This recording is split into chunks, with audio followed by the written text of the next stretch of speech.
Hello friends, இந்த வீடியோவில் என்ன பார்க்க போகிறேன்னா, ஆஸ்திரேலியாவுக்கும் இந்தியாவுக்கும் இடையிலான 4வது ஒரு நாள் போட்டியை பொறுத்த வரைக்கும் இந்தியன் அணி ஒரு தோல்வியை தழுவி இருந்தாங்க. இந்த தோல்வி பார்த்தீங்கன்னாக்கா யாராலையுமே ஒத்துக்கவே முடியாத தோல்வின்னே சொல்ல முடியும். கிட்டத்தட்ட இந்தியன் அணியை பொறுத்த வரைக்கும் இமாலய இறக்கம் குவிச்சு கூட இந்த ஒரு போட்டியில் வெற்றி பெற முடியல. இந்த மேட்ச் முடிஞ்சிட்ட பிறகு கேப்டன் விராட் கோலி பேசியிருக்காரு. அவர் என்ன பேசியிருக்காருன்னு சொல்லிட்டு இந்த வீடியோவில் பார்க்க போகிறோம்.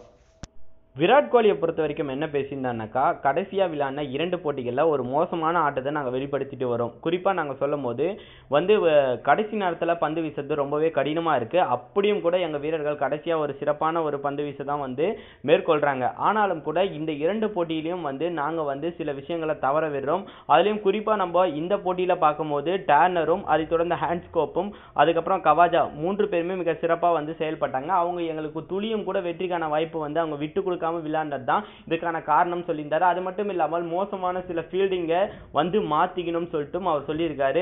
கண்டிப்பா இந்த தவறுகள்லாம் நாங்க கண்டிப்பா பார்த்து அதுல இருந்து அந்த தவறுகளெல்லாம் ஃபில்டர் பண்ணிட்டு கண்டிப்பா 5வது ஒரு நாள் போட்டியை வெற்றி பெற்று இந்த தொடரையும் வெல்வோம்ன்ற மாதிரி சொல்லியிருக்காரு. உங்களை பொறுத்த வரைக்கும் நேற்றைய போட்டியில கண்டிப்பா இந்தியன் அணி மிஸ் பண்ணதுன்னு பாத்தீங்கன்னாக்கா, அவ்வளவு பெரிய டார்கெட்டை விளையாடும் போது கண்டிப்பா மிஸ் ஃபீல்டிங்லாம் கண்டிப்பா இருக்கவே கூடாது. நிறைய சில கேட்சுகள் விட்டதும் அதுக்கப்புறம் பாத்தீங்கன்னாக்கா குறிப்பா ஒரு ஸ்டெம்பிங் இது மாதிரிலாம் மிஸ் பண்ணாங்க.